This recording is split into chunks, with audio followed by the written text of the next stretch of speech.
something that I've been eager to do here for a while, and I wanted to start it with someone who's become a good friend in adulthood. I don't have a lot of friends who have become friends when I've gotten later in life. I wanted to talk to people who are real good with their standards and with craftsmanship about how-to stuff, how they do what they do, how they care, why they care. And Dan Patrick has been very caring about what he makes for a long time. He's a maximum professional. Nobody has anything bad to say about Dan Patrick. He's a pillar of integrity. And what he does here in the, I'm going to say, the last incarnation of his professional life is very different from the other things that he did before. And it's the most similar to the thing that we do. I've told you before that Dan Patrick is an inspiration and has granted us permission to have producers talk and do what we do the way that we do. So by way of introduction, Dan, thank you for being on with us, and thank you for doing this. I know you don't like to talk about some of this stuff, but your standard is something that has been very impressive to me for a long time, and it seems like it's an unforgiving one. It seems like joy might get lost somewhere in the way that you try to get to better all the time, and I don't know how often you achieve what you want to achieve. So let's start there. How often do you leave your show, what percentage of time do you leave your show feeling like your best was good enough? No, never. Never. No, I can't do it. It just feels like I'm giving in. And I was reminded of this. I had Dan Hurley, the UConn basketball coach, on, and he said, I'm just going to go as hard as I can for as long as I can, and basically I hope I don't die. And while I don't take it to that degree, it's I got to go as fast as I can, as best I can for as long as I can, and then I'll be done. It took me a long time to savor some of this stuff that I've done. And I just worried that if I stopped or slowed down, Satchel Paige always said, don't, slow down, somebody will catch you, or don't look over your shoulder. Don't look back. Yeah, don't look back. Yeah. Someone might be gaining on you. And in this business, this is a tough, you eat them in the process of going up the ladder, and it eats you coming down the ladder. I just never wanted to stop and go, that was pretty good. I've learned a lot from you, though, but I think that I can learn from you here by not doing what you're doing, because it seems like that would get in the way of savoring. You just said that you just recently got to some more savoring. How'd you get there? My wife. She's the one that keeps reminding me that there's small victories. I said, but there's a bigger war at stake. It's not you win a battle, you win a battle, you win a battle. Enjoy that. And I don't see that. I just see that this is daily. This is hand-to-hand combat. But it served me. I don't recommend this. I don't recommend this at all. And I passed it on to one of my children, and I can see it. And I have to tell her, I have to remind her, hey, slow down, enjoy, savor. Like, I get to do this. I don't have to do this. I get to do this. And even today, I never sit still during commercials. Like, I have to walk all the way around the building. Like, I'm outside. I just have to keep moving. I just worry about just staying stationary. And I walked outside, and it was about, 10:16 in the morning, and it's raining. And it's one of those moments where you go, I get to do this. For the most part, trying to appreciate the next 2.5 years of doing this live radio and TV show. For those of you who don't know, he will be retiring in 2.5 years, allegedly. I'll believe it when I see it. I believe he will have a need to do something somewhere, because if you get this much of your identity from something, it's pretty hard to put it down. Can you explain to me where all that comes from? Like, have you done the introspection on why it is you are that way? I really don't know, other than middle child. I mean, my mom to her deathbed thought I was just lucky. She wouldn't say that I was great. She would just say, You were lucky. You're lucky. And so in your mind, you're like, God, am I? Which it's not true, but I think I was always trying to impress my mom. Sometimes you try to impress the people who don't matter to you. But my mom, of course, did. And then I realized no matter what I did, I'm handing out the Super Bowl trophy. And I called and talked to her. She said, "Who picked out your tie?"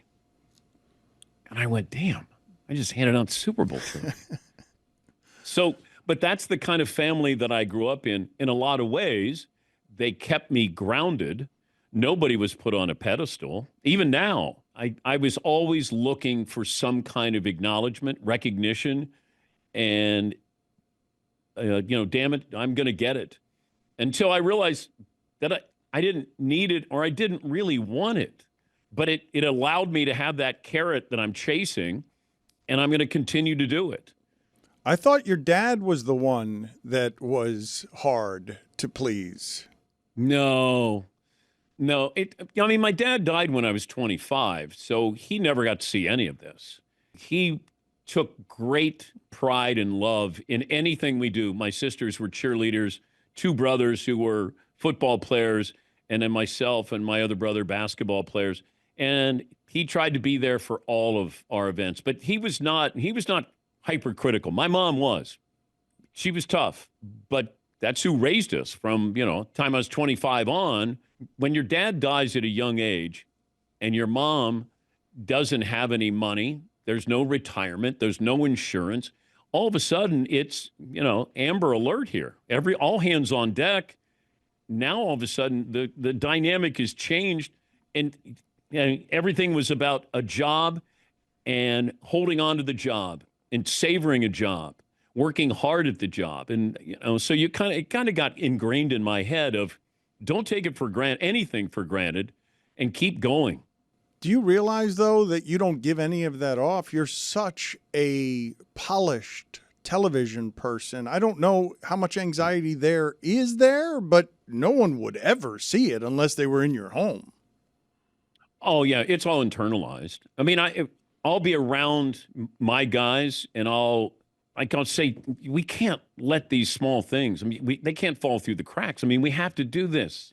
It's little things, but I want them to understand those little things, because we focus on the big things. And in this business, the little things can really trip you up. But other than that, they know that I want it to be great. I think I'm difficult to give a compliment to. And therefore, I don't know if they'll say, "Hey, that was a really good interview." I'll go, I'm already on to the next thing. And so maybe we don't even go through the machinations of doing that. Are you good at giving compliments? Yeah. Yes, because I know what it can feel like. But you're not receiving them, right? Or you're not showing people you're not doing very much in the way of receiving. Yes. But I got to the point where it didn't matter. Like you're looking for it, you're waiting for it, and it wasn't coming. And therefore you just become kind of numb to it. This goes back to being a middle child. I was just kind of then nobody cared. There's 6 kids. Nobody cared. It's like, where's Dan? I don't know. He'll be home. So I think that's kind of how I see myself in the sea of broadcasters or radio shows. Like we're in it. So what happens to you as you look at your daughter and see that she has this particular chromosome, the Dan Patrick I care too much chromosome? I just see how tense it makes her, or the inability to relax with something or savor something. She's a perfectionist, and I just know what that is. I know that feeling, and my wife can't relate to that, even though I say you should be able to relate to it because that's how I am every single day. And then my one daughter is she's maniacal at work ethic. But there's nothing you can do. I have turned it down. The volume is down to around a 7. It was at an 11 for a long time. At the mothership, I never stopped. I volunteered for everything. Missed birthdays or anniversary. I mean, it didn't matter. I was going to do it. And part of that is imposter syndrome. It's like, God, they're going to figure out one day I'm not very good, but I'm going to build up so much house credit that they can't get rid of me. You don't still have imposter syndrome, do you? Oh, I think there are times when I have. I've turned down a couple of things recently. It just happened last week where, one was a TV show and one was a sporting event. And I said, nah, I don't think so. I appreciate it. I don't think so. And it was doubt? It was doubt in your ability at this age to meet your standard, which you never meet anyway. So yes. I mean, and my wife says, why don't you take a risk? And I said, no. I'm good. I like other people, give it to younger people to do it. I don't know if I can do it great. I don't know. And so my doubt comes in with being great. Is that great? Because, your standard is high. Whether it's received that way or perceived that way, it's high. You want to be great every time. Like, you have somebody on and you get done with the baseball commissioner or Dan Hurley and you go, how did we do something? All right, good. Okay. Boom. Then we move on. I go back to COVID. We did so many great shows during COVID because we had to. Creativity, workmanship, camaraderie. And I've never been prouder of the show because we had to create stuff out of thin air for 3 hours and it's live. Well, what are you aiming for, though? Because I'm aiming for laughing, thinking, moving. I'm aiming for connection with the audience in those places. What are you aiming for? I don't know. It's probably those. I love to laugh. I have fun with it. I have maybe a different sense of humor, but I want you to think. I want you to have some kind of reaction. I want you to remember something from an interview, from a segment. When you think of perfectionism, because it's a blessing and a curse, I imagine you think you've arrived at the place that you have because of that perfectionism, but it is also a curse. How is it a curse? And what else does it give you other than the feeling that it's responsible for your success? Your standard is the reason that you have had the success you have. Your standard is the reason why you are an unusual talent, even if you may not always know you're an unusual talent. I just know each day I come in and I have the same feeling. I have the same butterflies, when the theme music comes on. Get out of the gate, set the tone, have some thoughts. Don't be afraid to take a left turn. Be well-researched. Have a start, a middle, a finish. Incorporate everybody. When you've dried out a topic, move on. Know when it's time to move on. So it's a variety of things every single day. You make it look easy. Tell the people how prepared you actually are. Oh boy, I'm overly prepared. But, Paulie, my producer, is great when I say, what do you think? And then he'll give me 2 or 3 things. I'll always ask research. Give me some things that you guys are interested in. I have younger guys who work in the back. What are you interested in with this guest? And they might go, we don't know who Tim Robbins is. I said, well, he is Andy Dufresne in Shawshank Redemption. And then they'll offer up something. And sometimes they don't, but I love a democracy. It's a dictatorship when I turn on the microphone, but it's a democracy when we prepare, and we'll vet out. Does that guy make sense? Does that guest make sense? Is that topic worthy? And that's the fun part of it, is I've got a dartboard, and it doesn't matter where I'm throwing the dart. We're going to have a topic, a guest, and that's every single day. And there's a great freedom. The best thing I have when I left ESPN is the freedom to do what I'm doing. I'm in partnership with iHeartRadio, and I'm in partnership with Peacock and NBC, but it's really just us. There's 12 people that work on this show. I don't have somebody over my shoulder. I don't have somebody who is, calling me into an office. And, that's the reward, I think, for everything that I went through prior to this. What's it like working for you? I would like to think I'm a great boss. I around everybody, talk to everybody, on the air, off the air, want to make sure that you're good, want to make sure that your son's doing well playing soccer, your daughter's at Wake Forest, your daughter's playing high school basketball, your son just started playing basketball. That's what I should be, is I'm the boss, I'm HR, I'm a friend, I'm the host of the show, and to build those friendships, because building those friendships builds the camaraderie that you hear and see on the air. But I imagine that you're demanding, and I imagine that it would be pretty crushing to disappoint you. Yes. Yes.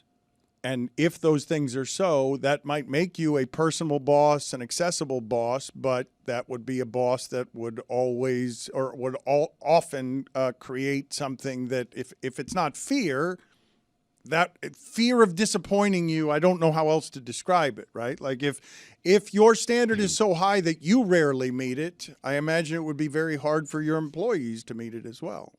No, I don't hold them to the same standard. I just want them to be as great as they can be. I want you to have a high standard. I want you to be somebody who's hard to satisfy with the show that we had. I move on quickly from these things because I have to. I just want them to enjoy what we're doing. They'll never have an opportunity like this. They'll never have a boss like me. They just won't. And I tell them that because this business is a chew you up, spit you out business. Loyalty is optional. And I just want them to come in and want it to be the funniest, the most serious, the most important, the most researched, the most. Do the best you can. I haven't struggled with imposter syndrome, but now that we talk about this, I would say that the only place that I've ever had in my career where I know I'm meeting my standard, and if I'm meeting my standard, then I feel like I'm meeting just about anybody's standard, it's in writing. It's when I write. When do you feel that? Because I imagine when you were doing SportsCenter, it was the biggest show in America. It was pioneering. You were doing it with Olbermann. I would imagine you might feel that, but you were doing it with somebody who I'm guessing you thought was more naturally gifted at television than you were, and now you're being a grinding carpenter next to somebody who's just an obviously very talented, off-the-cuff artist in Keith Olbermann. Yeah, I thought I was kind of a bricklayer, and meanwhile, he's carving out statues. But in my mind, I'm like that. I just never took it for granted. I always wanted to be better. And there were certain things that I did better than Keith and vice versa. But I also knew I had to find a way to compliment him. How do I... if he's Lennon, I'm McCartney. Now, once again, that's just an analogy, not our place in history. I'm just saying that there's opposites, but opposites work when they're together. May not work when they're not on the air, but on the air, he was such a great teammate. And so my goal every night was, how do we make this great, must-see TV? It felt like there were two people. It was just Keith and myself, and we were doing something on an island that management didn't fully embrace, appreciate, but we knew we were doing something that was different and changing the business. And we knew that it was resonating. That was an exciting time. But then you get to that point where you're being acknowledged. Now the game begins. It's like the first time you become an all-star. Well, the pressure now is the second time you become an all-star, not the first time. And just that first time where you get recognized and it's like, okay, it's on. But when you would leave those shows, would you also not have met your standard? Was it different than the radio show is? I watched every single Sports Center I did right after I did Sports Center. And I was looking for the things I didn't do well or didn't do right. I was looking for subtle nuance. How did I look? How did I sound? Timing of, with a home run, not getting in the way of a highlight, all this stuff. So no, I did not appreciate it because I was maniacal and I didn't want somebody to take my job. And Keith had the great line one time. I mean, I'm really grinding right after the show. I walk right into the control room. I get the big tape. I go upstairs and I go through the entire show. And Keith walks by at one point and he says, "You got the fucking job." And then he kept walking. And it helped me relax. I would time it out. If Greg Maddux threw a pitch and Bonds was going to hit a home run, I wanted that ball to get to the bat. It had to get to the bat. And then I'd go, gone. I wanted it to have the timing of it. And it was down like crazy, down to a split millisecond. Maddux with the pitch, gone. Bonds is 47th, 122 RBIs, Giants lead 4-2. Like, the cadence was what I wanted. I wanted it melodic. And, I was way in under the covers with this. But that's the only way I knew how to do it. I had no other way other than do it great. Do it the best you can. And then, because you don't cheat yourself. You got this opportunity.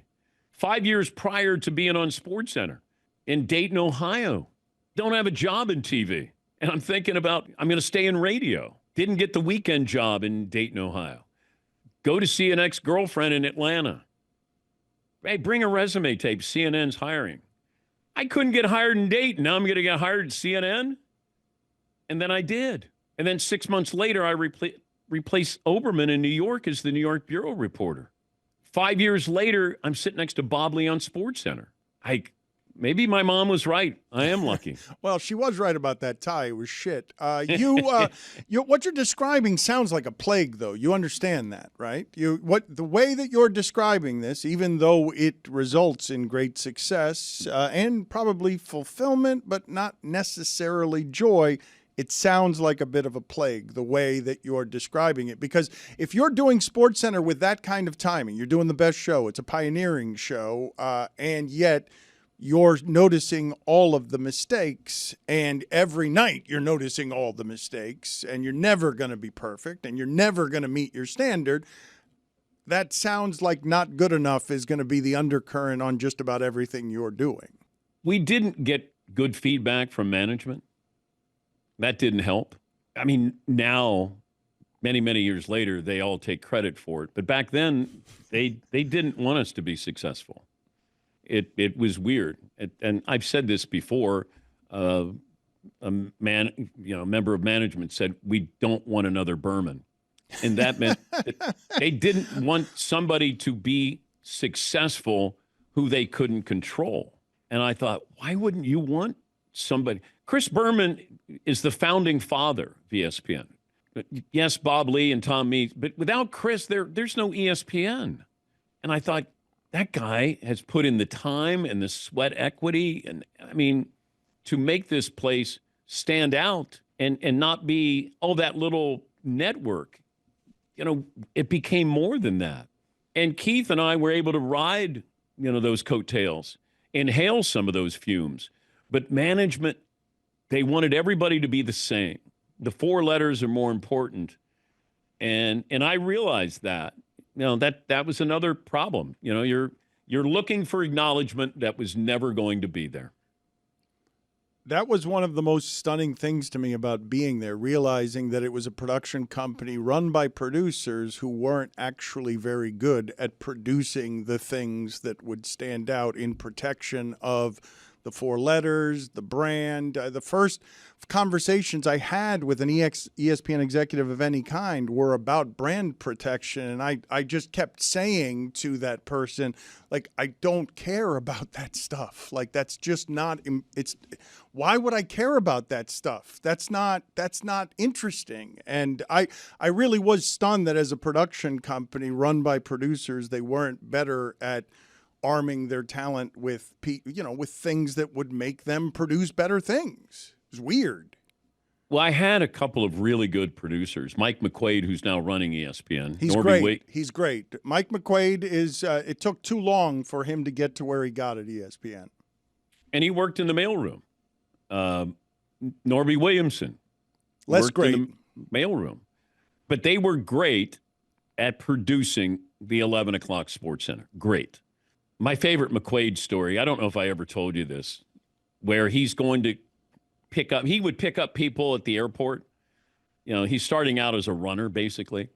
And he's told to go pick up John Walsh at the Radisson Hotel. John Walsh, the genius behind SportsCenter, he's albino.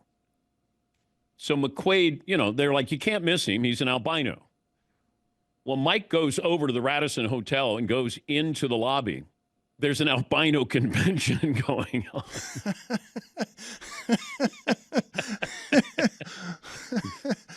He goes, they're all albinos when he called back. I just love that story. But, I mean, we were in the middle of nowhere, Bristol, Connecticut. You got a McDonald's, a Friendly's that closed down. But you're kind of running a good portion of the sports world. Every single night. And it was exciting. It was fun. We're making it up as we go along. Management wasn't well-versed. We weren't well-versed. We're just figuring it out all along. I mean, I was with Oberman for 5 years. We never had arguments, never had fights, nothing. A total team effort. But I knew it was going to end. And I was really disappointed. Because I'd never get that again. Didn't matter if I was, with Kenny Mayne or Bob Lee. It just wasn't going to happen. And they were all really good anchors, co-anchors. And it was sad. It was the first time where I was like, God, I'll never get that back. But Keith was done. Keith had other things that he wanted to accomplish. And I just remember one day, I thought, oh, God, I'm going to be the old guy on SportsCenter. Like, I looked around, and I was the old guy on SportsCenter. And then I started doing the 6 o'clock, and I go, that's where they put the old guys. And that's when I realized I'd stayed too long. And I was 50. I'd stayed too long. And I remember coming home and telling my wife, I said, I got to get my ass kicked. She goes, by who? I said, me. Either I've outgrown ESPN or ESPN's outgrown me, but I got to do something. And that kind of set in motion like a myriad of things where you're going, I got 4 kids. Like, what am I going to, I got to challenge myself. What am I going to do? And I remember I was leaving and I wanted to do the Olympics. Dick Ebersol had always wanted me to work with NBC. And so I'm leaving ESPN, and then they said, you can't do TV for 6 months. They wouldn't let me do the Olympics. And I was like, oh, boy, game on. Game on. So I started doing some radio. We were doing it in my attic, out of my house for 3 years. But it was maybe the best 3 years I've had in the business because it brought us all together, literally, in my attic every single morning. My wife's getting kids out to school in her bathrobe, and I got Fritzy and Seton and Paulie going up the back stairs, and you're doing a national radio show. And forever indebted that those guys took a chance because they were, Fritzy was established at the mothership, and Seton was. Paulie was working for Tony Stewart as a producer on his radio show. But I'm asking them to take a leap of faith. And I wouldn't have done that if I was in their situation. But they did it. And I mean, that's the true, I'm going to take, Butch Cassidy's Sundance Kid. I'm going to jump off the cliff. And they did it. And they're still with me, all these years. What a magical transition you made into something that ultimately you end up being prouder of than even the biggest sports television highlight show that there has ever been. And you mentioned figuring it out as you went along. I've told you this story before, and I've told others this story before, of being stunned, just shocked. I'm walking through the bowels of the Miami Heat's arena. I don't know you very well. I know who you are, but I don't know you at all. And you look at me, who is just sort of starting his radio career, and you say, I can't do what you do. I couldn't do what you do, which of course you could. But what was happening there? Was it a matter of opinion giving, of being the person who's a taker, who has to be a hot taker, who has to be interesting every day for 3 hours without a script? Like, what was happening there that you would say such a thing? Because I remember looking at you and being just like, what the fuck is he talking about? Like, how can he possibly think that? I have great admiration for writers, great writers, on deadline writers, columnists, guys who are writing after a game, an event. And I guess I could. I mean, I write columns every day live on radio. I mean, we do columns every single day. But it was my way of complimenting you that you can have an idea, have a start, middle, and an end. You can take a stand. You weren't afraid. And I think it was just me with great appreciation. I read so much. I read so many newspapers when I was at CNN and ESPN. A constant. All the great writers and columnists. I just wanted to consume it and understand it and appreciate it, the written word. And I think it was just my way of saying, I can't do what you do. That doesn't mean I couldn't learn to do it, or you can do what I do. It was just my way of sort of a drive-by compliment, where you're passing the collection plate at church and you put money in it. That's all it was. I've just put money in the collection plate and, moving on. That's what a compliment sounds like from Dan Patrick. No wonder I missed it. I didn't even realize it was a compliment. I assume that what you were saying is having to be someone who's interesting for 3 hours is what I assumed you were saying at the time, that you would have some difficulty as you're doing an hour show at the time on television. It's polished and it's great, but you don't have to have 3 hours of thoughts on things that are different from everyone else's thoughts on things. But I'm complimenting you on being a columnist, not a radio show host. I didn't even know that because at the time I was already transitioning in my career. You were already doing some of what it is. I think you were doing that. How long have you been doing your show? You've been doing your show longer than I've been doing this one, right? You've been at it more than 20 years, correct? Well, I did it at the mothership for quite a few years, and I've been out on my own, I think now 18 years. It's what you're proudest of, right? The thing that you built after leaving ESPN, yes, is your greatest professional pride, right? Well, because it wasn't based on 4 letters. You can hide behind, you can lean on those 4 letters ESPN. I didn't have that luxury. I just knew I wanted to do it in a way that reflected my personality. At ESPN, you're kind of, yelling down the rabbit hole. Let's bring in this analyst from ESPN to talk about this show on ESPN, and then this analyst to talk about this game on ESPN. So it wasn't what I love doing. And that is, it could be a variety of topics and a variety of guests. I remember when I started at ESPN Radio, they wouldn't let you have anybody on who wasn't ESPN. Because I wanted to have Peter Gammons on, and I wanted to have Rick Riley on. And then they didn't want that. I'm like, why not? We keep sending the same message to the same people in our audience. Let's expand this. And they fought me on that. They didn't want you to take phone calls. Fought me on that as well. And I always vowed if I got out and I started to do it again, I was going to do it in the way that I wanted to. I was going to have fun. It was going to be reflective of my personality. But I would say that in my broadcasting school might be the most important thing I've ever done because you're truly changing lives. At Full Sail University, we have 240 grads in a little over 5 years who are in in sportscasting, broadcasting. They're either on the air, behind the scenes. So 240 graduates. That is changing somebody's life. And I always wanted to do it. I just thought that, my name attached to this, getting the right people, the right faculty, the right person on the ground. Gus Ramsey worked with me at ESPN, and teaching you. It's you're preparing for the SAT. Well, you're going to get 1,500 on the SAT. I'll guarantee you that. It's the other 100, that's up to you. But that's probably the proudest that I've ever been.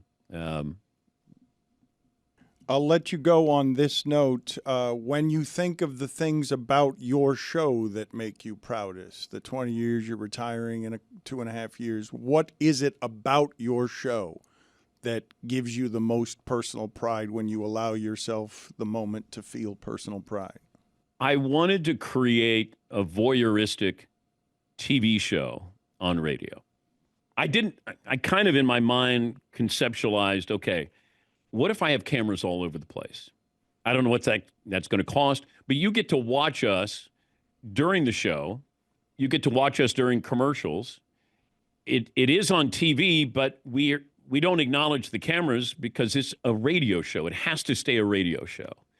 And I just thought, I can do a cooking section. I can do something on the golf simulator. We can throw footballs. We can shoot basketball. We played pickleball on the show.